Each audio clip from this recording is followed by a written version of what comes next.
జై శ్రీరామ్ అందరికీ నమస్కారం. వెల్కమ్ టు న్యూస్ అఖండ. నేను మీ కస్తూరి శ్రీధర్. మిత్రులారా, మన 56 ఏళ్ల యువనేత అయినటువంటి రాహుల్ గాంధీను అమెరికన్ పాప్ సింగర్ ఘోరంగా అవమానించింది. సరే, ఈ న్యూస్ చూడండి. అసలు ఏం జరిగిందో ఏందో ఈ న్యూస్ ద్వారా చెప్పే ప్రయత్నం చేస్తా, ఓకేనా? ఈ న్యూస్ చెప్పబోయే ముందు మీకందరూ కూడా ఒక చిన్న విజ్ఞప్తి. పేరుకు మన ఛానల్కు 2.5 లక్షల మందికి పైగా సబ్స్క్రైబర్లు ఉన్నారు, అవునా కాదా? కానీ మన ఛానల్ యొక్క నిర్వహణకు, అదేవిధంగా మన ఛానల్ను మరింతగా బలోపేతం చేసుకోవడానికి ఆర్థిక సాయం అందించమని చెప్పి అడిగితే కనీసం 1000 మందిలో ఒక్కరు కూడా ముందుకు రావడం లేదు. నిజంగా చాలా బాధాకరం ఇదైతే. ఒకవేళ ఎవరైనా సాయం చేస్తున్నారు అని అంటే అది కూడా ఈ పెన్షన్ తీసుకుంటూ ఉంటారు కదా పెద్దోళ్ళు, అలాంటి వాళ్ళందరూ కూడా చేస్తున్నారు. యువతలో 99% మంది ముందుకు రావడం లేదు. అసలు నేను ఏదైనా చెడ్డ పని చేస్తున్నానా, నేను ఏదైనా దేశానికి ఉపయోగపడిన పని ఏదైనా చేస్తున్నానా? మీరే ఒకసారి ఆలోచించండి.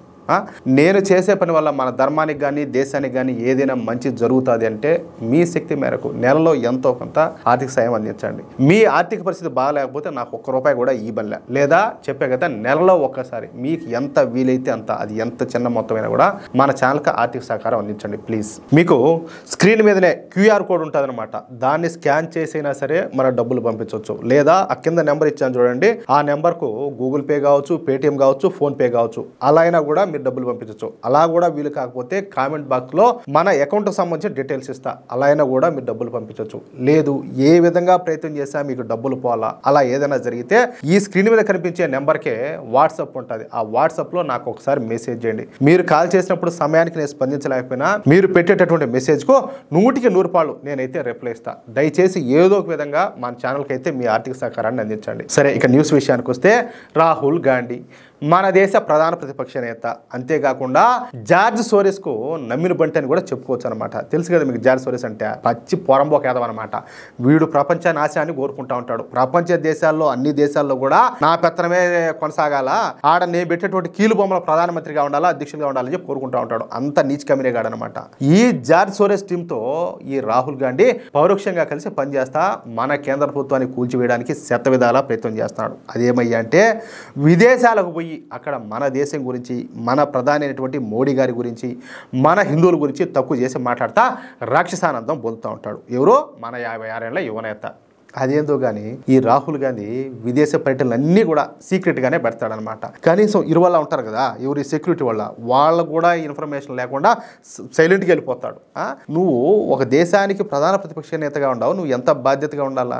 నువ్వు ఏదైనా ఒక పని చేసినా, లేకపోతే నువ్వు ఏదైనా ఒక మాట మాట్లాడినా అది ఎంతో ఉన్నతంగా ఉండాలి. అలాంటిది నేను చేసే పనులని కూడా ఎందుకులే నా నోటితో నేను చెప్పలేను, అంత గలీజ్గా ఉంటాయి. మన దేశ ప్రధాన ప్రతిపక్ష నేత అంటే ప్రధాని గారు, అలాగే హోమ్ మినిస్టర్ తర్వాత ఆ స్థాయి నేత అని చెప్పేసి అర్థం. కానీ ఈ రాహుల్ గాంధీ ఏ రోజు కూడా తన స్థాయికి తగినట్టుగా అయితే ప్రవర్తించాల.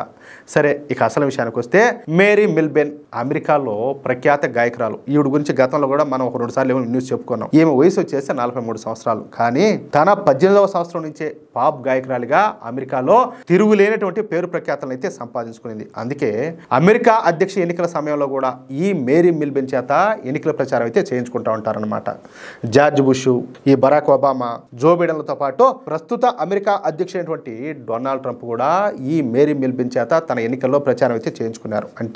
అంటే దీనిని బట్టి అమెరికాలో మేరీ మిల్బెన్ స్థాయి ఏంటో మీకు అర్థమయ్యే ఉంటుంది, ఓకేనా?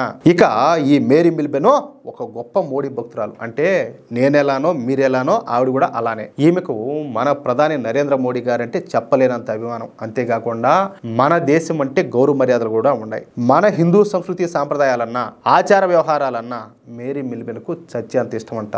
ఈ విషయాన్ని ఆవిడే స్వయంగా చెప్పింది. సరే, మొన్న అమెరికా పాప్ సింగర్ అయినటువంటి ఈ మేరీ మిల్బెన్ ఒక టీవీ ఛానల్కు ఇంటర్వ్యూ ఇచ్చిందనమాట. ఆ ఇంటర్వ్యూలో ఈ మేరీ మిల్బెన్ మాట్లాడతా భారతదేశం అన్నా, భారతీయులన్నా, భారతదేశ విధానాలన్నా, భారతీయ సమాజం అన్నా నాకు చాలా ఇష్టం, అలాగే గౌరవం కూడా. నా మాతృభూమి అమెరికా. నేను అమెరికా తర్వాత భారతదేశాన్నే 2వ ఇల్లుగా భావిస్తా. మా చిన్నతనంలో స్మితా పాటిల్ అనేటటువంటి భారతీయ మహిళ మమ్మల్ని చూసుకునేది, మాకు అనేక విషయాలను తెలియజేసింది. ఆమె ద్వారానే నాకు భారతీయ సంస్కృతి, అలాగే సంగీతం, ఆహారం పైన మక్కువ అయితే పెరిగింది. అందుకే నేను నా చిన్నతనం నుంచి భారత్ను పరిశీలించడం మొదలుపెట్టిన. భారత్లో ఉండేంత ప్రేమ, ఆదరణ మరెక్కడా కూడా దొరకదు. ఇక భారతదేశ ప్రధాని నరేంద్ర మోడీ గారి గురించి మనం ఖచ్చితంగా చెప్పుకోవాలా. ప్రధాని మోడీ గారు అంటే నాకు చచ్చేంత అభిమానం. ఆయన నాకు మంచి మిత్రుడు. అందుకే నరేంద్ర మోడీ గారు అమెరికా పర్యటనకు వచ్చినప్పుడు నేను ఆయన కాళ్ళకు నమస్కారం చేసిన. చూడండి, ఒక పాప్ సింగరు, అది కూడా ఫేమస్ ఆవిడ, అందులో మన దేశానికి చెందిన ఆవిడ కూడా కాదు, అమెరికాకు మోడీ గారు పోతే ఆయనకి పాదాభివందనం చేసింది. ఏం మాట్లాడాలా? నరేంద్ర మోడీ గారితో కలిసి ఐక్యరాజ్య సమితి వద్ద అంతర్జాతీయ యోగా దినోత్సవంలో పాల్గొనడం నేను చేసుకున్నటువంటి అదృష్టం. అది నా జీవితంలో మరిచిపోలేనటువంటి అనుభవం.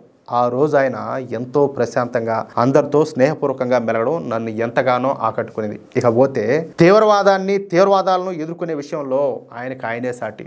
Surgical strikes, air strikes, operation సింధూర్లను నిర్వహించి ఆయన తీవ్రవాదులకు నరకం అంటే ఏమిటో చూపిస్తున్నారు. ఆయన నాయకత్వం అనేది చెప్పాలంటే అద్భుతం అనే చెప్పుకోవచ్చు. ఇక భారతదేశ ప్రధాన ప్రతిపక్ష నేత అయినటువంటి రాహుల్ గాంధీ విషయానికి వస్తే, రాహుల్ గాంధీకు ప్రధాని అయినటువంటి నరేంద్ర మోడీ గారిని విమర్శించే స్థాయి కూడా లేదు, రాదు కూడా. భారత్ను నడిపించేందుకు రాహుల్ గాంధీ సరైన వ్యక్తి కాదు.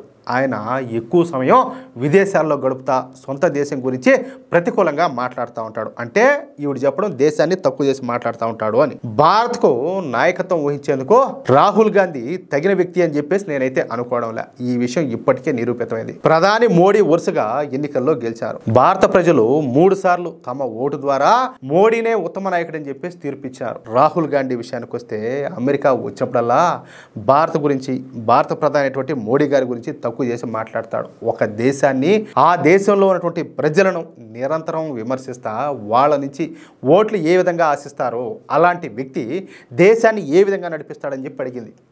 చూడండి, సమాధానం ఉండదా దీనికే? ఉండదా అంటాలే. అసలు ఏ వ్యక్తి కూడా తన మాతృదేశాన్ని విమర్శించరు. కానీ రాహుల్ గాంధీ మాత్రం సాక్షాత్తు భారతదేశ ప్రధాన ప్రతిపక్ష నేత అయి ఉండి కూడా నిరంతరం తన దేశం గురించి తప్పుగా మాట్లాడుతూ ఉంటాడు. అది కూడా విదేశాలకు వచ్చి మరి భారత్ గురించి తక్కువ చేసి మాట్లాడతాడు. అటువంటి వాడు ఎప్పటికీ నాయకుడు కాలేడు అంటూ ఈ మేరీ మిల్బెన్ విస్పష్టంగా తన అభిప్రాయాలను అయితే తెలియజేసింది. ఒక నికార్స్ అయినటువంటి సగటు భారతీయుడు రాహుల్ గాంధీ గురించి ఎలాంటి అభిప్రాయాలు కలిగి ఉంటారో మేరీ మిల్బెన్ కూడా అటువంటి అభిప్రాయాలనే వ్యక్తం చేసి అమెరికాలో రాహుల్ గాంధీ పరువు నెట్ట నిలువున తీసేసింది. అది విషయం. ఇక్కడ మనం నీతిగా, నిజాయితీగా, న్యాయంగా ఉంటే దేశం వైపున మన దేశం కోసం మనం కొట్లాడతా మన దేశం కోసం పనిచేస్తూ ఉంటే ఎవరైనా అభిమానిస్తారు. అలా కాకుండా నువ్వు విదేశాలకు పోయి నీ స్వదేశాన్ని నువ్వు విమర్శిస్తా, అవమానిస్తా ఉంటే ఎవరైతే మాత్రం అభిమానిస్తారా? కాదులే. తల్లిని అవమానించాడు అంటే వాడు ఎవరైనా అవమానించగలుగుతాడు. అర్థమవుతుందా? అలాగే స్వదేశాన్ని ఎవడైనా తక్కువ చేసి మాట్లాడి అంటే వాడికి దేశభక్తి లేనట్టే. దేశభక్తి లేని వాడిని ఏ దేశం కూడా లెక్క చేయదు. ఇక్కడ జరుగుతుంది కూడా అదే. అర్థమైందా? అది విషయం. మిత్రులారా, ఈ న్యూస్ కనుక మీకు నచ్చినట్లయితే ఖచ్చితంగా ఈ న్యూస్ నలుగురికి షేర్ చేయండి. అలాగే ప్రతి ఒక్కరు కూడా మీ యొక్క అమూల్యమైనటువంటి అభిప్రాయాలను కామెంట్ రూపంలో తెలియజేయండి. ఇంకో విషయం ఏంటంటే, ఇంతవరకు మీరు కనుక మన ఛానల్ను సబ్స్క్రైబ్ చేసుకున్నట్లయితే ప్రతి ఒక్కరు కూడా మన ఛానల్ను సబ్స్క్రైబ్ చేసుకోండి, సపోర్ట్ చేయండి ప్లీజ్. జై శ్రీరామ్, జై హింద్.